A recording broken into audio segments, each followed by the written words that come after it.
नमस्कार बच्चों, आज के गणित के क्लास में हम सीखेंगे सरल आकृतियाँ। रेखा गणित में सरल आकृतियों का सर्वाधिक महत्व है।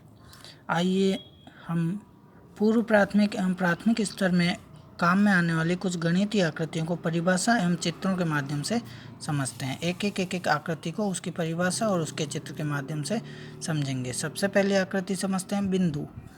पेंसिल की नोक को कागज़ पर गड़ाने से, जैसे पेंसिल की नोक है उसको कागज़ पर गड़ाया तो गड़ाने से जो आकृति बनती है उसे बिंदु कहते हैं। ये देखिए, ये है बिंदु। और हमेशा ध्यान रखना, बिंदु बन गया, कोई सा भी बिंदु बन जाए उसका नामकरण कर देना चाहिए, नाम दे देना चाहिए। यहाँ पे मैंने इस बिंदु को नाम दे दिया ओ। अगली आकृति लेते हैं रेखाखंड। दो बिंदुओं को मिलाने वाली आकृति रेखाखंड कहलाती है। जैसे यहाँ पे देखिए ए और ये बी, दो बिंदु है, इन दोनों को आपस में ए से लेकर के बी तक या बी से लेकर के ए तक जिस आकृति ने मिलाया है इसको रेखाखंड कहेंगे। तीसरी आकृति देखते हैं रेखा।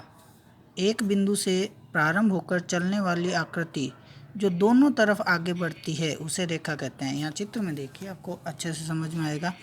ये एक बिंदु है, इससे इधर भी एक लाइन जा रही है, इधर भी एक लाइन जा रही है, यानी कि इस बिंदु से इधर और इधर, इस बिंदु से भी इधर और इधर, दोनों तरफ जो आकृति बढ़ती है, जो लाइन बढ़ती है उसको रेखा कहते हैं। इसका एंड पॉइंट नहीं होता है, यानी कि ये ख़त्म नहीं होती है, दोनों तरफ एरो लगाया हुआ है, यानी कि इधर भी अनंत तक जा सकती है और इधर भी अनंत तक जा सकती है। इस रेखा का मैंने नाम दे दिया स्मॉल एल, यानी कि छोटा एल।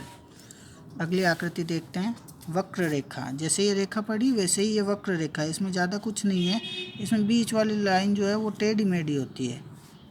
एक भुजा से बनी आकृति जो वक्र यानी कि टेढ़ी मेढ़ी हो उसे वक्र रेखा कहते हैं। यह भी दोनों तरफ बढ़ती है। इसकी और इसकी कंडीशन सेम है, सिर्फ एक कंडीशन अलग है कि ये जो है रेखा वक्र होती है, यानी कि टेढ़ी मेढ़ी होती है। अगली देखते हैं किरण। इसमें और इसमें कई जगह कंफ्यूज होता है, यहाँ पे कंफ्यूज नहीं होना, हमको ये देखना है किसी बिंदु से एक ही ओर बढ़ने वाली रेखा को किरण कहते हैं। जैसे ये एक बिंदु है, इससे इस तरफ बढ़ने वाली रेखा किरण है। ये एरो इस तरफ लगाया है, उधर नहीं बढ़ेगी, उधर बढ़ने पर तो वो रेखा हो जाएगी, लेकिन एक ही तरफ बढ़ा रहे हैं और ये अपने किसी गंतव्य स्थान पर भी जा सकती है। विज्ञान में किरण का कई जगह पर काम में प्रयोग आया हुआ है। अब अगला देखते हैं कोण। एक बिंदु से जब अधिक रेखाएं, दो या अधिक रेखाएं निकलती है तो बनने वाली आकृति कोण होती है। जैसे यहाँ पे देखिए बिंदु ए है, इससे इधर भी एक रेखा निकली और इधर भी एक रेखा निकली, तो ये यहाँ से लेकर ए तक और ए से लेकर के यहाँ तक ये पूरी जो आकृति है वो कोण है।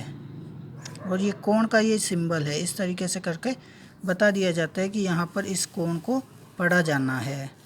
अगली आकृति लेते हैं त्रिभुज। लगभग बच्चों को आती है। तीन भुजाओं से घिरी हुई बंद आकृति को त्रिभुज कहते हैं। ये तीन भुजाएं ए बी, बी सी और सी ए आपस में मिली हुई है, घिर करके इस आकृति को बंद कर रखा है, तो ये हो गया त्रिभुज। अगली आकृति लेते हैं वर्ग। चार समान भुजाओं वाली, यानी कि चार समान माप वाली भुजाओं से घिरी हुई बंद आकृति को वर्ग कहते हैं। इसकी जो चार भुजाएं होंगी उन चारों का मान समान होगा। ये देखिए, ये वर्ग, ये बराबर जैसा चिन्ह है, ये चिन्ह जो है आपस में समानता को दर्शाता है। इस लाइन के समान ये है और इसके समान ये है, इसके समान ये, आपस में चारों भुजाएं जो हैं बराबर माप की है। अगली आकृति लेते हैं आयत। इसमें भी चार भुजाएं होंगी और ये भी आकृति बंद होगी, इसमें आमने सामने की भुजाएं बराबर होंगी। ऐसी आकृति को आयत कहते हैं। जैसे यहाँ पे देखिए, यहाँ पे दो लाइन और यहाँ पे दो डैश करके मैंने बताया कि ये वाली रेखा इस रेखा के बराबर है।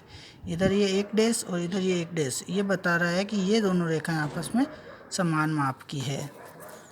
अगली आकृति लेते हैं वृत्त। एक परिधि या फिर एक घेरे से बनी हुई आकृति वृत्त कहलाती है। जैसे ये चित्र देखिए, ये एक परिधि है, ये लिखा है मैंने परिधि। इसमें एक चीज़ ध्यान में रखी जाती है, इसमें मध्य बिंदु से सभी ओर समान दूरी पर वक्र रेखा खींची जाती है जो आपस में एक बिंदु पर मिलती है।